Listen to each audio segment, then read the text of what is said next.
뭐 블랙엘은 조금은 속된 말로 구겨졌지만 젠슨항이 말한 올 연말에 블랙엘이 공급된다는 것도 제가 봤을 때는 일정 부분 불확실성이 있을 것 같아요. 그러네요. 요즘 엔비디아 추격하겠다고 눈 빨갛게 뜨고 쫓아오는 기업들이 너무 많은 많습니다. 것 같아요. 실제로 위협이 될 만한 수준입니까? 중요한 회사가 바로 이제 빅테크 기업들의 자체 가속기입니다. 그런데 예. 그 부분도 특정 용도라서 범용으로 엔비디아를 대체하기는 힘들다. 그래서 엔비디아가 좀 최근에 단기적인 블랙엘 리스크는 있지만 그나마 이안이 되는 거는 특별한 대안은 없다. 타사 제품이 아직은 엔비디아의 생태계 면에서 부족함이 많다 보니까 그 비중은 아직 크지는 않다. 오늘의 플러스, 미래 반도체 생태계에 돈이 향할 곳이 어딘지 알아보려고 합니다. 노근창 현대차증권 리서치 센터장 나왔습니다. 어서 오세요. 안녕하세요. 요즘 바쁘시죠?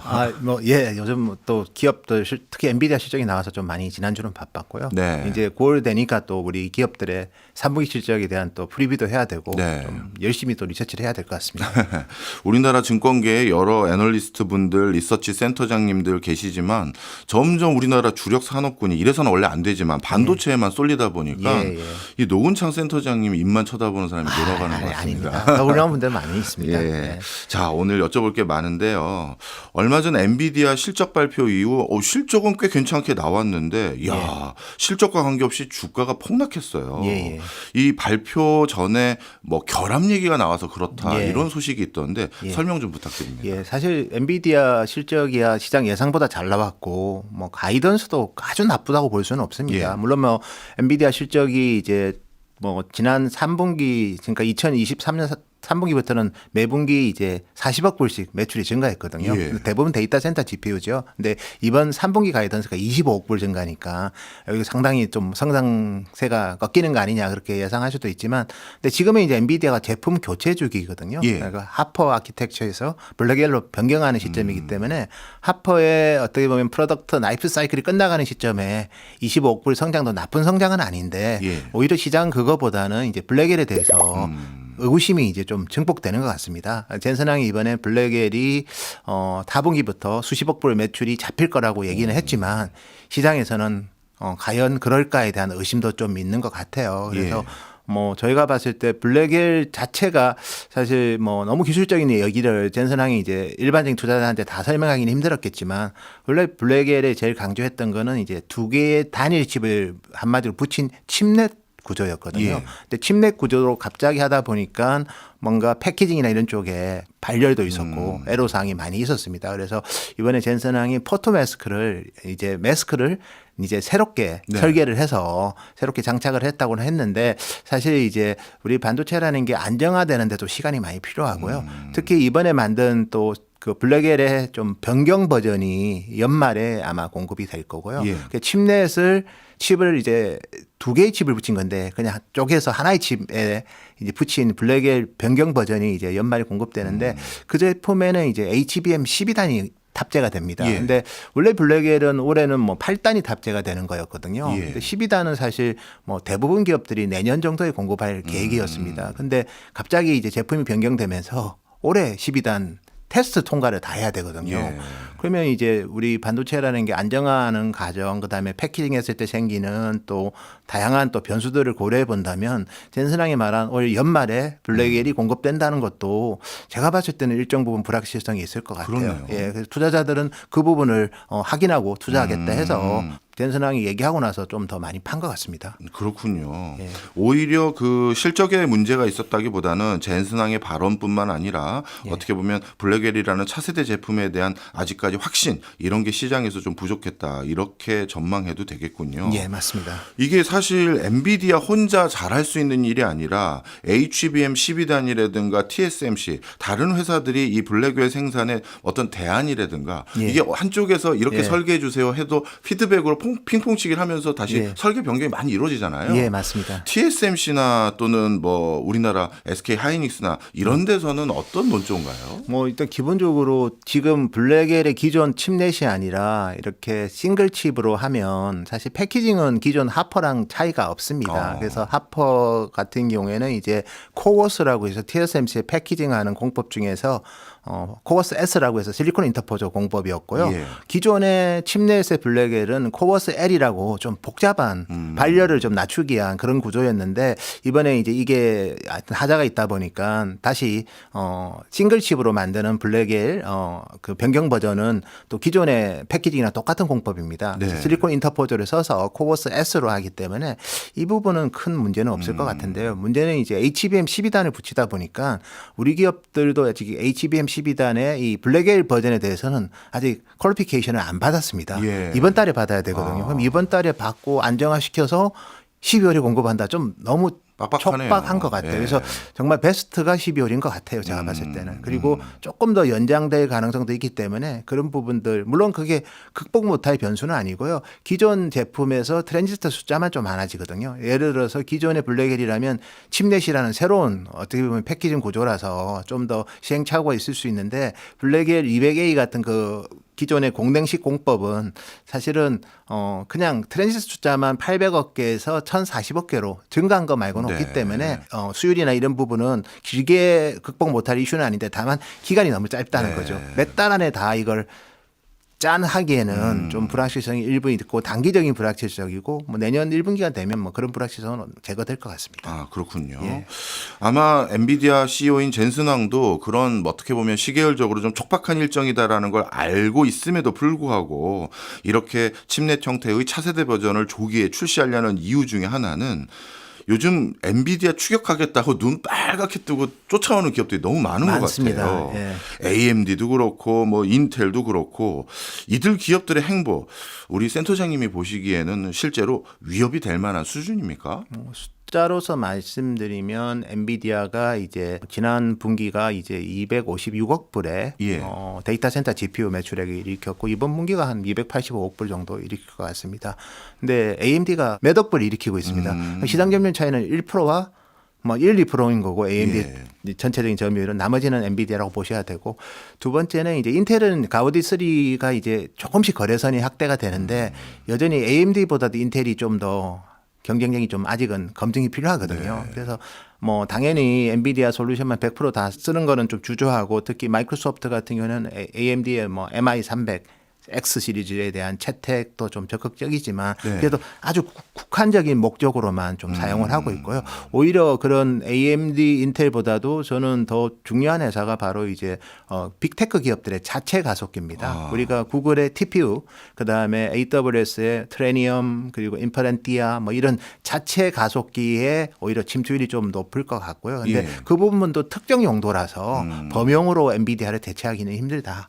그래서 엔비디아가 좀 최근에 단기적인 블랙엘 리스크는 있지만 그래도 그나마 이안이 되는 거는 특별한 대안은 없다. 네. 그래서 기다렸다가 뭐 새로운 제품 완성도 있는 제품이 나올 때 투자를 하거나 아니면 급한 뭐 일부 엔터프라이즈 같은 경우에는 이번에 변경된 블랙엘 같은 경우에도 좀 탑재 계획이 있거든요. 그만큼 대안이 없다. 타사 제품이 아직은 엔비디아의 생태계 면에서 부족함이 많다 보니까 네. 특정 목적으로 우리 가속기를 자체 솔루션을 쓰거나 아니면 엔비디아 이해 솔루션을 쓰는 기업들도 있긴 하지만 그 비중은 아직 크지는 않다. 그렇게 평가할 수 있을 것 같습니다. 엔비디아가 이제 우리가 칩 메이커가 아니라 예. 소프트웨어 솔루션 제공 회사가 되겠다. 예. 그럼 이거는 어떻게 우리가 해석해야 되는지 이해가 잘 안 가고요. 예. 반대로 그 MS라든가 구글이라든가 이런 회사들이 예. 직접 칩을 자신들이 필요한 칩을 만들어 쓰겠다는 건 예. 그럼 엔비디아 같은 회사가 되겠다는 건가? 예. 어디다가 외주 준 다음에 만들어 주세요 하는 뭐 예. 이거 좀 설명 좀 해주세요. 예, 뭐 정확하게 좀 말씀드리면 엔비디아는 지금 원래 GPU를 만드는 회사인데 최근에 CPU도 많이 만들고 예. 있죠. 그래서 CPU와 GPU를 결합된 제품 더불어서 그 결합된 제품을 단순하게 만드는 게 아니라 렉 형태로 공급을 네. 합니다. 렉이라는 건 사실 서버 회사처럼 이제 솔루션을 공급한다는 거고요. 그리고 엔비디아가 GPU를 가지고 또 이미 엔비디아의 GPU 이용자들이 정말 많죠. 예. 그래서 엔비디아의 그 디벨로퍼들 그리고 주요 이제 고객들을 가지고 이미 생태계를 구축한 지가 오래됐습니다. 그래서 대표적으로 이제 3D 컨텐츠를 뭐 크리에이션하는 옴니버스라는 플랫폼도 예. 공개를 해서 그걸 통해서 디지털 디지털 트윈도 구현하고 있고 또 올해부터 엔비디아가 강조하는 게 NIM이라고 해서 엔비디아 이제 인퍼런스 마이크로 서비스라고 해서 AI 솔루션 없는 기업들도 엔비디아의 플랫폼 안에 들어오면 누구나 쉽게 AI 툴을 개발할 수 있게 뭐 신약 개발하는데도 엔비디아 솔루션을 최근에 쓸 정도로 네. 그래서 이미 엔비디아는 상당한 기간 동안 플랫폼 기업으로서 이미 성장을 했고 여기 하드웨어도 단순한 반도체가 아니라 서버 솔루션까지 공급하는 그래서 서버 토탈 솔루션을 공급하면 그만큼 전력 소모가 줄 수 있거든요. 예, 예. 그래서 데이터 센터의 가장 큰 이슈는 지금 전력난입니다. 네. 전력난을 엔비디아가 최적화된 솔루션으로 해결하는 모습을 보여주기 때문에 이게 하드웨어적으로 보면 뭐 이것도 솔루션이 되는 거고 그리고 엔비디아의 또 다양한 생태계와 여건 플랫폼도 같이 되는 거기 때문에 예. 엔비디아는 그냥 단순한 뭐 반도체 그냥 GPU 회사는 분명히 아닌 거는 이미 뭐 대부분 이제 인지하고 있고요. 두 번째는 이제 빅테크들의 이제 커스텀 비즈니스라고 합니다. 예. 커스텀 가속기 비즈니스가 2026년에 이제 400억 불까지 보는 시장 참여자들도 있습니다. 예. 400억 불의 의미가 뭐냐면 올해 엔비디아의 데이터 센터 GPU가 1,000억 불이거든요. 예. 그러면 뭐 400억 불이면 뭐 상당히 의미 있게 커지는 거죠. 예. 그리고 엔비디아의 근데 또 데이터 센터 GPU도 저희가 봤을 때는 수천억 불로 커질 것 같아요. 예. 그 시점이 되면. 그래서 빅테크들의 자체 가속기는 사실 뭐 두 가지 목적입니다. 본인들의 특화된 서비스를 위해서 성능을 컴퓨팅을 높이고 그다음에 전력 사용의 효율성을 제고하는 특정 목적으로 하는 게 크고요. 두 번째는 이제 그렇게 함으로써 이제 엔비디아의 GPU 가격이 천정부지로 치솟고 있기 때문에 이런 부분에 대한 협상력을 좀 제고하는 두 가지 목적이 저는 같이 있지 않나 그래 보고 있고 그렇다고 해서 빅테크들이 사실 그 칩을 설계하는 인력은 있지만 최적화하고 커스터마이제이션 해주고 이런 거는 또 다 이제 또 예주를 주거든요. 그래서 브로드컴이든 예를 들어서 우리 마벨이든 아니면 최근에 미디어텍이든 뭐 향후에는 퀄컴도 이런 영역 예. 커스텀 비즈니스에 올 거고요. 그래서 사실은 그냥 맞춤 솔루션에 의한 자기만의 해법이지 그걸 통해 가지고 스페시픽한 영역이고요. 예. 표준화된 영역까지 가지는 않을 거고요. 표준화된 영역은 역시 엔비디아의 주요 시장이다. 이렇게 좀 정리드릴 수 있을 것 같습니다. 네. 그럼 엔비디아가 제공하는 여러 가지 생태계와 솔루션들과 그다음에 빅테크 기업들이 지금 자체적으로 구축하려는 가속기 솔루션 이런 쪽은 대체제라기보다는 보완제에 가깝다. 우리가 이렇게 이해하면 예, 될까요? 그렇게 보시는 게 좀 더 정확합니다. 예. 대체를 하기에는 엔비디아의 대안이 아직은 없고요. 네. 범용적인 측면, 전체가 다 돼야 되는 측면에는 엔비디아를 달고 나의 특수한 예를 들어서 금융이 목적이다. 네. 아니면 유통이 목적이다. 뭐 이런 식의 뭐 전자상거래가 목적이다. 이런 특정한 용도로는 자기 칩을 씀으로써 엔비디아 칩을 덜 쓰는 거죠. 네. 그러면 덜 쓰는 것만큼 비용적인 절감도 있지만 덜 쓰는 거에 있어서 효율성을 제고하기 위해서 이쪽 영역은 엔비디아보다 전력 소모를 적게 쓴다. 엔비디아 GPU는 좀 전력 소모가 많거든요. 예, 근데 예. 이런 그러니까 한마디로 닭 잡는 데는 굳이 소 잡는 칼을 쓰지 않고 약간 작은 칼로 뭐 처리를 하겠다. 그런 컨셉으로 빅테크들의 가속기를 아마 이해하신다면 좀 더 정확할 것 같습니다. 네, 알겠습니다. 그렇다면 이제 블랙웰이 이번에는 어떻게 보면 잠정 전략적인 어떤 반보 후퇴 이 정도로 네. 생각을 하고 내년도나 내후년도에 지금 기획했던 칩넷 형태의 예. 듀얼 기반으로 한 그게 나오면 예. 이거는 진짜 엔비디아가 더 날개도 친 듯이 주가나 매출이 더 올라가는 요인 이렇게 봐도 될까요? 예, 그래서 블랙웰이 이제 최초에 원래 칩넷은 뭐 AMD가 자주 썼던 예.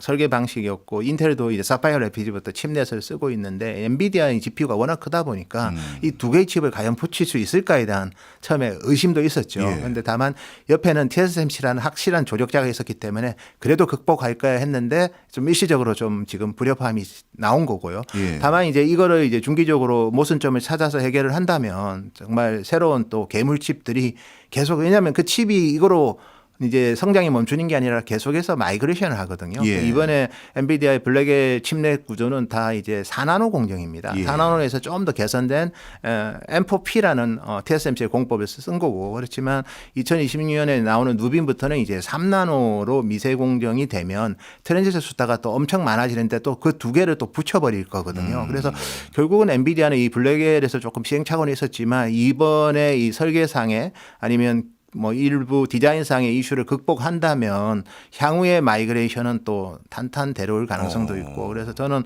뭐 블랙엘은 조금은 뭐 스타일은 좀 우리 속된 말로 구겨졌지만 예.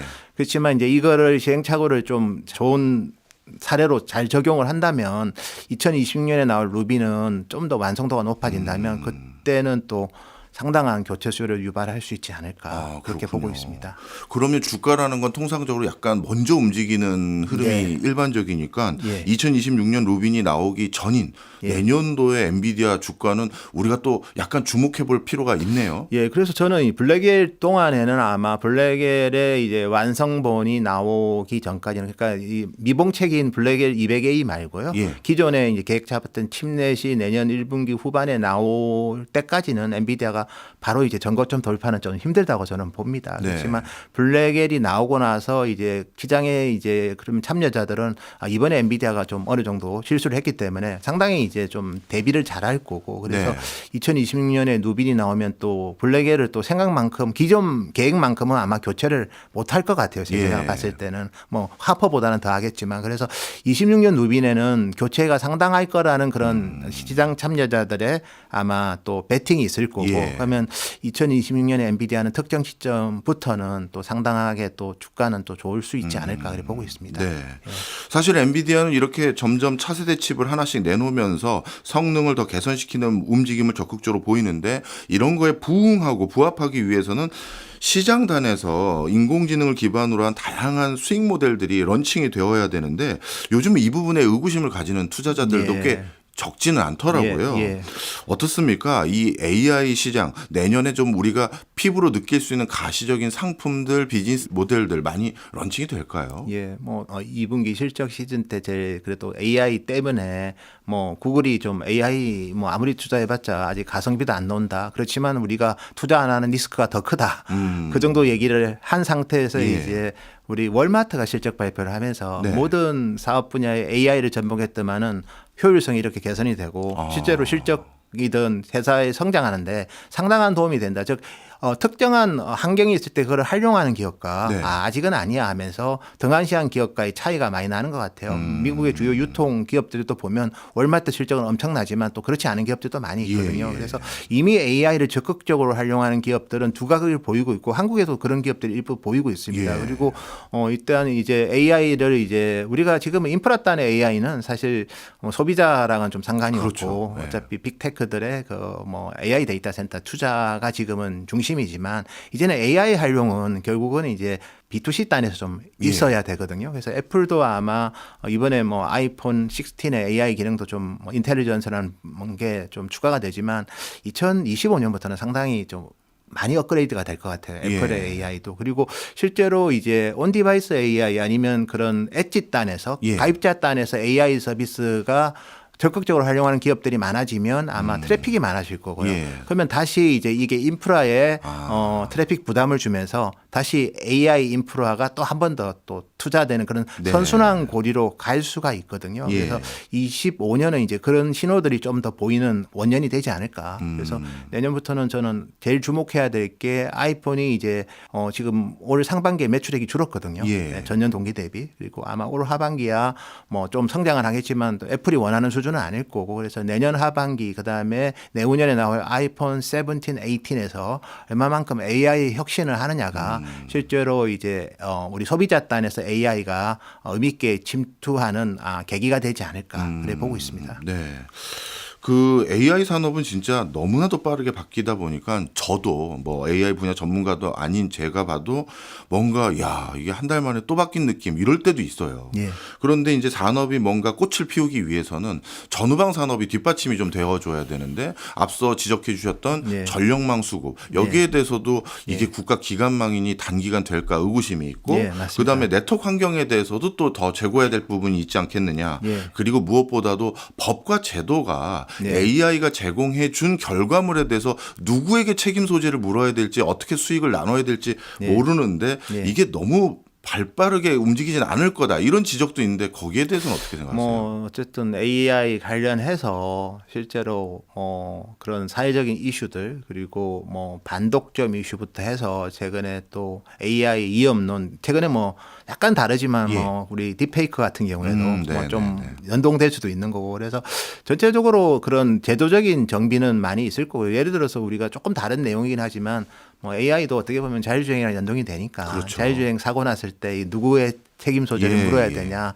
뭐 그런 식의 일부 사회적으로 봤을 때 개선되는 논의들은 계속해서 나올 것 같아요. 다만 이제 AI가 선한 AI가 있고 나쁜 예. AI가 있는데 선한 AI가 가져오는 순기능이 훨씬 더 많은 국면입니다. 물론 AI가 많이 확산이 되면 결과적으로 이제 우리 노동시장도 좀 변화가 생길 거고 네. 비효율적인 부분이 좀 아마 다운사이징을 하고 AI를 통해서 좀 더 효율성을 제고하면서 인력 시장에도 영향을 줄 거고 이게 AI가 또 로보틱스라는 접목이 되면 아예 사람의 노동력을 대체할 수 있거든요. 그렇죠. 그래서 이런 부분에 대한 사회적 합의, 예를 들어서 AI 텍스를 내서 AI로 이익을 많이 내는 기업은 AI 때문에 잘못된 기업들을 특히 실업자들한테 예. 거기서 생기는 뭐 이익의 일정 부분을 공유한다거나 그런 사회적 합의들은 앞으로 나올 수는 있지만 예. 다만 저희가 봤을 때는 순기능으로 감에서 생기는 일종의 일부 이제 불협화음들은 저는 뭐 봉합될 수 있지 않을까 그렇게 좀 판단하고 있습니다. 알겠습니다.